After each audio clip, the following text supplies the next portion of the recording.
नमस्कार. स्वाभिमानी TV news चॅनलच्या बातमीपत्रात आपलं स्वागत. डीबीटीत वाढ करा, विद्यार्थ्यांनी केले आदिवासी विकास कार्यालयात ठिय्या आंदोलन. शैक्षणिक अनुदानात वाढ आणि थकीत रकमेच्या त्वरित अदा करण्याच्या मागणीसाठी धुळ्यातील शासकीय आदिवासी वसतिगृहातील विद्यार्थ्यांनी आज आदिवासी एकात्मिक विकास प्रकल्प कार्यालयात ठिय्या आंदोलन केले.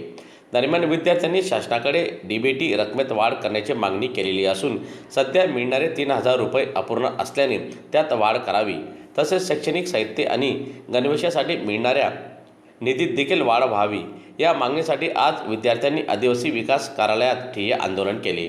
दरम्यान आजच्या या ठिय्या आंदोलनात विद्यार्थी मोठ्या संख्येने सहभागी झालेले होते. संकल्पीय धोरणानुसार बरोबर की नाही, डीबीटी वाढ आताच नको की डीबीटी वाढ आम्हाला दरवर्षी महाराष्ट्र राज्य अर्थसंकल्पीय धोरणानुसार होत व्हावी, यासाठी आपण आज इथं आलेलो आहोत. कारण की आज संकल्पीय अधिवेशन सुरू झाले. या अधिवेशनात आपल्या लोकप्रतिनिधींनी आपला मुद्दा मांडावा आणि याविषयी सविस्तर चर्चा करून काहीतरी बाब कळवावी. आणि आपले जे नाशिक आयुक्तालय आदिवासी विकास विभागाचं, त्या आयुक्तालय अधिकाऱ्यांनी आपल्याला मागच्या मोर्चात एक सांगितलं होतं की 2023 पासून डीबीटी वाढीसाठी एक समिती गठन झाली, पण त्या समितीची काही निर्णायक बाब आपल्यापर्यंत आली आहे का? आज 2025 आलाय. जोपर्यंत प्रकल्प अधिकारी माननीय प्रमोद पाटील सर इथे येऊन त्या गोष्टींचा उलगडा करत नाही, तोपर्यंत वसतिगृहांना काय राहील? ताळेबंद राहील. काय राहील?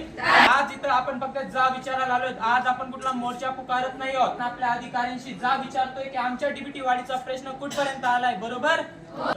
जय जवाहर.